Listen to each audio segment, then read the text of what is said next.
എല്ലാവർക്കും കേളി മീഡിയയിലേക്ക് സ്വാഗതം. എൻ്റെ ചാനൽ ആദ്യമായിട്ട് കാണുകയാണെങ്കിൽ സപ്പോർട്ട് ചെയ്യുക, സബ്സ്ക്രൈബ് ചെയ്യുക, നിങ്ങളുടെ വിലയേറിയ അഭിപ്രായങ്ങൾ കമൻറ്റായി രേഖപ്പെടുത്തുക.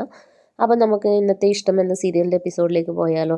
ഇന്നത്തെ സീരിയൽ തുടങ്ങുന്നത് തന്നെ നമ്മുടെ കൈലാസും മഞ്ജിമയും പുറത്തു പോയിരുന്ന് സംസാരിക്കുന്ന കാര്യങ്ങളാണ്. അപ്പം മഞ്ജിമയെ കൺവിൻസ് ചെയ്യുക എന്നതാണ് കൈലാസിൻ്റെ ശ്രമം. അങ്ങനെ ഒരുപാട് കാര്യങ്ങൾ പറഞ്ഞ് മഞ്ജിമയെ കൺവിൻസിങ് ആക്കുകയാണ്. മഞ്ജിമയ്ക്ക് കൈലാസിന് വിശ്വാസമാവുകയാണ്. അപ്പം മഞ്ജിമ പറയുന്നു, ഇനി അവൾ വന്നു കഴിഞ്ഞാൽ ഇനി ഞാൻ അവൾ ആരാണെന്ന് കാണിച്ചു, ഞാൻ ആരാണെന്ന് അവൾ അറിയും എന്നുള്ള കാര്യങ്ങളൊക്കെ പറയുകയാണ്. അപ്പോൾ കൈലാസിന് സന്തോഷമാകുന്നു. അപ്പോൾ കൈലാസ് പറയുക, ഇനി നമുക്ക് നല്ലൊരു ഹോട്ടലിൽ പോയി ഫുഡ് കഴിക്കാമെന്നൊക്കെ പറയുകയാണ്. അതേ സമയത്ത് പിന്നെ കാണിക്കുന്നത് അവരുടെ വീടാണ്. ഇഷിത ഇങ്ങനെ റെഡിയായിട്ട് റെഡിയായിട്ട് ഡൈനിങ് ടേബിളിൽ വന്നിരിക്കുകയാണ്. ഫുഡ് കഴിക്കാൻ വേണ്ടി കൈയൊക്കെ കഴുകി വന്നിരിക്കുന്ന സമയത്ത് മഞ്ജിമ അങ്ങോട്ട് വരുന്നു. മഞ്ജിമ വളരെ മോശമായിട്ട് സംസാരിക്കുകയാണ്. അപ്പോൾ ഇഷിത അത് കേൾക്കാതെ ഫുഡ് എടുക്കാൻ പോകണം. അപ്പോൾ സ്വപ്നവലി വന്നിട്ട് പെട്ടെന്ന് ആ പാത്രം പിടിച്ചു വാങ്ങുകയാണ്.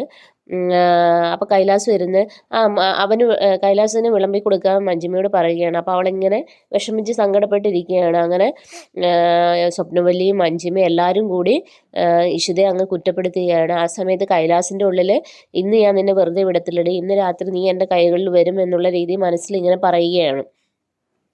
ആ സമയത്താണ് നമ്മുടെ വിനോദ് അങ്ങോട്ടേക്ക് കടന്നു വരുന്നത്. അപ്പം ഇഷിത ഫുഡ് കഴിക്കാതെ ഇറങ്ങുകയാണ്. അപ്പോൾ വിനോദ് ചോദിക്കുന്നു, ഏട്ടത്തി എന്താ ഫുഡ് കഴിക്കാതെ ഇറങ്ങുന്നതെന്ന് ചോദിക്കുന്നു. അപ്പോൾ പറയുന്നത് വിശപ്പില്ല എന്നുള്ള കാര്യം പറയുന്നു. അപ്പോൾ ഏട്ടത്തിക്ക് എന്താ ഒരു വിഷമം പോലെ എന്നൊക്കെ ചോദിക്കുന്നു. ഏട്ടൻ പറഞ്ഞിട്ടാണ് വന്നതെന്നൊക്കെ പറയുന്നത്. അങ്ങനെ ഒരു പൊതി ഇഷിതയുടെ കയ്യിലേക്ക് വിനോദ് കൊടുക്കുകയാണ്. അതുമായിട്ട് ഇഷിത അകത്തേക്ക് പോവുകയാണ്.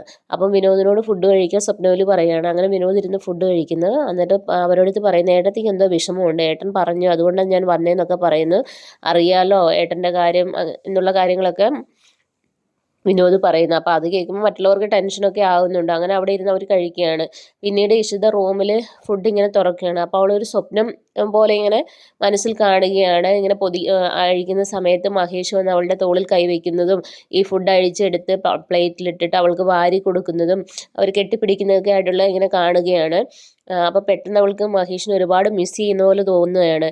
പെട്ടെന്ന് മഹേഷ് അപ്രത്യക്ഷമാവുകയും ചെയ്യണം. അങ്ങനെ ഫോട്ടോയിൽ എടുത്തു പോയിട്ട് മഹേഷിനെ ഒരുപാട് ഇഷ്ടപ്പെടുന്നു, ഇനി ഒരിക്കലും നിന്നിൽ നിന്ന് ഞാൻ അകലം പാലിക്കില്ല എന്നുള്ള കാര്യങ്ങളൊക്കെ ഇങ്ങനെ സ്വയം പറയുകയാണ്. പിന്നീട് കാണിക്കുന്നത് നമ്മുടെ രചനയാണ്. രചന റൂമിൽ നിൽക്കുന്ന സമയത്താണ് ആകാശ് വരുന്നത്. അപ്പോൾ രചന ചോദിക്കുന്നു, നീ എവിടെയായിരുന്നൊക്കെ ചോദിക്കുന്നു. അപ്പോൾ ആകാശ് പറയുന്നു, ഞാൻ എൻ്റെ ഫ്രണ്ടിൻ്റെ കൂടെയായിരുന്നു. അപ്പോൾ ഇങ്ങനെ ഷർട്ടിൽ കുത്തിപ്പിടിച്ചിട്ട് ഇങ്ങനെ നോക്കുമ്പോൾ പറയുന്നത്, ഈ പെർഫ്യൂമിൻ്റെ മണം കേട്ടാൽ അറിയാലോ നീ ആരുടെ കൂടെയായിരുന്നു. ഓ അത് അവൻ അടിച്ചതെന്നൊക്കെ പറയുന്നു. അപ്പോൾ പറയുന്നു, നീ അത് പറയട്ടെ, ഇന്നലെ എനിക്ക് എന്താ സംഭവിച്ചതെന്ന് നിനക്ക് അറിയുമെന്നൊക്കെ ചോദിക്കുന്നു. നിനക്ക് എന്ത് സംഭവിക്കും, ഇവിടെ അത്രയും സെക്യൂരിറ്റി ഉണ്ടായിരുന്നു എന്നൊക്കെ പറയുന്നു. അപ്പോൾ അവൾ പറഞ്ഞു, ഞാൻ ഇന്നലെ തലകറങ്ങി BP ലോയായി തലകറങ്ങി വീണ മഹേഷാണ് എനിക്ക് കൂട്ടിരുന്നത്. അപ്പോൾ അത് ആകാശ് തെറ്റായ രീതിയിൽ എടുക്കുകയാണ്. പുലരും വരെ എനിക്ക് കൂട്ടിരുന്നു എന്നുള്ള കാര്യമൊക്കെ പറയുന്നു. മഹേഷിനെ ഇപ്പോഴാണ് ഞാൻ തിരിച്ചറിയുന്നതെന്നൊക്കെ രചന അങ്ങ് പറയുകയാണ്.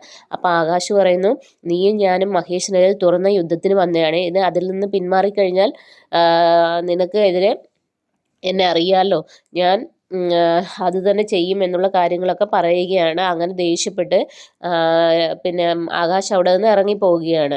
പിന്നീട് കാണിക്കുന്നത് ഇഷിതയെ വിനോദ് ഇങ്ങനെ ഫോൺ വിളിക്കുകയാണ്. ഫോൺ വിളിക്കുന്ന സമയത്ത് ഇങ്ങനെ ചോദിക്കുന്ന, ഏട്ടത്തിക്ക് എന്താ പറ്റിയത്, എന്നോടെങ്കിലും പറയാൻ പറയുന്നു. അപ്പോൾ ഇഷിത പറയുന്നു, എനിക്കൊന്നുമില്ല, എനിക്ക് എന്ത് പ്രശ്നം വന്നാലും ഞാൻ നേരിടും, എനിക്കിങ്ങനെ ഒരു അനിയനുണ്ടല്ലോ, എനിക്കും ചേച്ചിക്കും ആരുമില്ല, പക്ഷേ ഞങ്ങളുടെ അനിയനായിട്ട് നീ കൂടെ ഉണ്ടല്ലോ, അത് മതി എന്നൊക്കെ പറയുകയാണ്.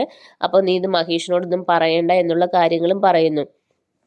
പിന്നീട് കാണിക്കുന്ന ആകാശ് മഹേഷിൻ്റെ റൂമിലേക്ക് ഇടിച്ച് കയറുകയാണ്. അപ്പം മഹേഷ് ചോദിക്കുന്നത്, എന്താണെന്ന് ചോദിക്കുന്നു, നീ എന്തിനാ എൻ്റെ റൂമിൽ വന്നതെന്ന് ചോദിക്കുന്നു. അപ്പം ചോദിക്കുന്നു, നീ ഇന്നലെ എൻ്റെ റൂമിലല്ലായിരുന്നു എന്ന് ചോദിക്കുന്നു. അതേ എന്ന് മഹേഷ് പറയുന്നു. നീ എന്തിനാ അവിടെ വന്നതെന്നൊക്കെ ചോദിക്കുന്നു. അവൾ എൻ്റെ കുഞ്ഞുങ്ങളുടെ അമ്മയാണ്, അതുകൊണ്ട് ഞാൻ അവളുടെ റൂമിൽ വന്നു എന്ന് പറയുന്നു.